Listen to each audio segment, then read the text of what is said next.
جدول مباريات البطولة الاحترافية إنوي القسم الوطني الثاني الموسم 2024-2025.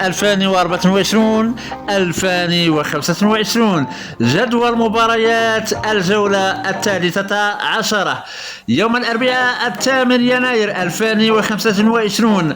رجاء بني ملال يستقبل الكوكب المراكشي. الوداد الفاسي يستضيف سريع واتزم. أولمبيك خريبكا يواجه أولمبيك تشيرة. شباب بن قرير يستقبل ستاد المغربي. اتحاد يعقوب المنصور يواجه النادي القنيطري. مولودية وجدة يستقبل شباب أطلس خنيفرة.